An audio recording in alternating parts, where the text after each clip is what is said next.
Serial Ganga माई की बेटियां की कहानी अब एक ऐसे मोड़ पर पहुंच चुकी है जहां हर किरदार की सोच, रिश्तों की सच्चाई और बीते हुए राज धीरे धीरे सामने आने लगे हैं। आने वाले एपिसोड में दर्शकों को भावनाओं, सस्पेंस और रिश्तों के उतार चढ़ाव से भरपूर एक ऐसा ट्विस्ट देखने को मिलने वाला है जो पूरी कहानी की दिशा बदल सकता है। सबसे बड़ी बात यह है कि जिन रिश्तों में अब तक केवल नफरत, गलतफहमियां और टकराव देखने को मिल रहा था, वहां अब एक नई शुरुआत की उम्मीद दिखाई देने वाली है। लेकिन क्या यह नई शुरुआत सच में लंबे समय तक टिक पाएगी या फिर इसके पीछे कोई नया तूफान छिपा हुआ है? यही सवाल हर किसी के मन में उठने वाला है। कहानी की शुरुआत होती है स्नेहा से, जो लंबे समय से अपने मन में दुर्गावती के प्रति गुस्सा, शिकायत और गलतफहमियां लेकर जी रही थी। लेकिन अब हालात कुछ ऐसे बनते हैं कि उसे महसूस होने लगता है कि जिंदगी केवल अपनी जिद पर चलने का नाम नहीं है, बल्कि कभी-कभी रिश्तों को बचाने के लिए झुकना भी पड़ता है। इसी सोच के साथ स्नेहा एक बड़ा फैसला लेती है। वह खुद दुर्गावती के सामने जाकर उनसे माफी मांगने का निर्णय करती है। यह फैसला उसके लिए बिल्कुल आसान नहीं होता, क्योंकि उसके मन में अब भी कई सवाल और कई पुराने जख्म जिंदा होते हैं। जब स्नेहा दुर्गावती के सामने पहुंचती है तो वहां का माहौल पूरी तरह शांत हो जाता है। घर के सभी सदस्य सांस रोककर इस पल को देखते रहते हैं। किसी को भी उम्मीद नहीं होती कि स्नेहा कभी इस तरह खुद आगे बढ़कर माफी मांगेगी। जैसे ही वह दुर्गावती के चरणों में झुकती है, उसकी आंखों से आंसू बहने लगते हैं। वह स्वीकार करती है कि परिस्थितियों ने उसे कई बार गलत फैसले लेने पर मजबूर किया, और अगर उसकी किसी बात से दुर्गावती का दिल दुखा हो तो वह उसके लिए क्षमा चाहती है। दुर्गावती भी इस पल को बड़े ध्यान से देखती है। उनके चेहरे पर कठोरता जरूर दिखाई देती है, लेकिन उनके दिल के अंदर एक माँ का प्यार अब भी जिंदा होता है। वह स्नेहा को उठाकर आशीर्वाद देती है। हालांकि वह साफ शब्दों में कह देती है कि अभी वह उसे अपनी बहू के रूप में पूरी तरह स्वीकार नहीं कर सकती, क्योंकि रिश्तों में विश्वास दोबारा बनने में समय लगता है। लेकिन साथ ही वह यह भी कहती है कि इस घर के दरवाजे उसके लिए हमेशा खुले रहेंगे और वह उसे बहू नहीं तो बेटी की तरह जरूर इस घर में जगह देंगी। दुर्गावती की यह बात सुनकर वहां मौजूद सभी लोग भावुक हो जाते हैं। किसी को उम्मीद नहीं थी कि इतनी बड़ी घटना के बाद दुर्गावती इतना बड़ा दिल दिखाएंगी। लेकिन यही उनकी सबसे बड़ी खूबी है कि वह रिश्तों को तोड़ने में नहीं बल्कि जोड़ने में विश्वास रखती है। इसी बीच कहानी में एक और बड़ा मोड़ देखने को मिलता है।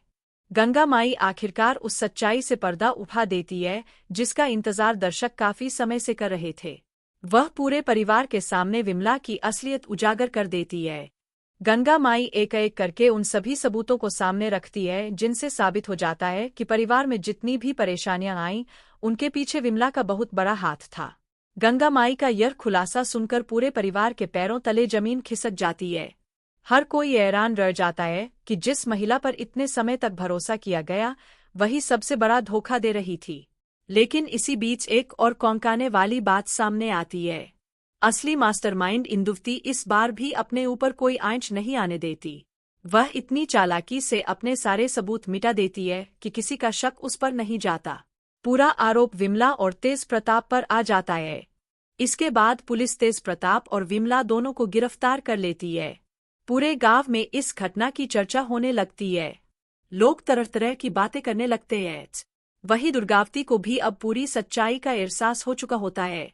उन्हें समझ में आ जाता है कि जिन लोगों पर उन्होंने कभी भरोसा किया था, वही लोग उनके परिवार को बर्बाद करने की साजिश रच रहे थे। तेज प्रताप जेल पहुंचने के बाद उम्मीद करता है कि दुर्गावती हमेशा की तरह इस बार भी उसकी मदद करेंगी। लेकिन इस बार कहानी पूरी तरह बदल चुकी होती है। जब लोगों द्वारा दुर्गावती से तेज प्रताप को जेल से छुड़ाने की बात कही जाती है, तब वह साफ इनकार कर देती है। वह कहती है कि जिसने अपने स्वार्थ के लिए पूरे परिवार को धोखा दिया हो, उसके लिए अब उनके दिल में कोई जगह नहीं बची है। कानून अपना काम करेगा और वह किसी भी कीमत पर अपराध का साथ नहीं देंगी। दुर्गावती का यह बदला हुआ रूप देखकर हर कोई चौंक जाता है। पहली बार वह रिश्तों से ऊपर न्याय को रखती नजर आती है। यही फैसला पूरे परिवार को यह एहसास दिलाता है कि अब दुर्गावती पहले वाली नहीं रही। इसके बाद दुर्गावती सिद्धू को अपने पास बुलाती है और शांत स्वर में कहती है कि अब समय आ गया है कि घर की खुशियां वापस लौट आएं। वह सिद्धू से कहती है कि जाओ और अपनी पत्नी स्नेहा को सम्मान के साथ वापस इस घर में लेकर आओ। सिद्धू यह सुनकर खुशी से भर उठता है। उसे लगता है कि शायद भगवान ने उसकी सबसे बड़ी प्रार्थना सुन ली है। वह तुरंत स्नेहा के पास पहुंचता है और उसे पूरे सम्मान के साथ वापस घर चलने के लिए कहता है। शुरुआत में स्नेहा थोड़ा झिझकती है, लेकिन आखिरकार वह तैयार हो जाती है। जैसे ही सिद्धू और स्नेहा घर के दरवाजे पर पहुंचते हैं, वहां पहले से ही नानी उनकी प्रतीक्षा कर रही होती है। नानी दोनों की आरती उतारती है, मंगल गीत गूंजने लगते हैं और पूरे घर में खुशियों का माहौल बन जाता है। गृह प्रवेश की यह रस्म बेहद भावुक होती है। ऐसा लगता है जैसे लंबे समय बाद इस घर में फिर से खुशियां लौट आई हों। स्नेहा धीरे धीरे घर के अंदर कदम रखती है। उसकी आंखों में खुशी भी होती है और झिझक भी। वह सीधे दुर्गावती के पास जाती है और उनके चरण स्पर्श करके एक बार फिर उनसे क्षमा मांगती है। दुर्गावती बिना कुछ कहे उसके सिर पर हाथ रख देती है और उसे आशीर्वाद देती है। यह दृश्य देखकर सिद्धू की आंखें भी नम हो जाती है। उसे लगता है कि उसके परिवार के टूटे हुए रिश्ते शायद अब फिर से जुड़ने लगे हैं। लेकिन कहानी यहाँ खत्म नहीं होती। असल सस्पेंस तो अब शुरू होने वाला है। स्नेहा भले ही इस घर में वापस आ गई हो, लेकिन उसके दिल में दुर्गावती के लिए बनी हुई गलतफहमियां अभी भी पूरी तरह खत्म नहीं हुई है। बाहर से वह सबके साथ सामान्य व्यवहार करती है, लेकिन अंदर ही अंदर उसे अब भी लगता है कि दुर्गावती एक कठोर और स्वार्थी महिला है, जो हमेशा अपने फायदे के लिए फैसले लेती है। दूसरी तरफ दुर्गावती भी समझ रही है कि केवल एक माफी मांग लेने से रिश्ते नहीं बदल जाते। विश्वास दोबारा जीतने के लिए समय और धैर्य दोनों की जरूरत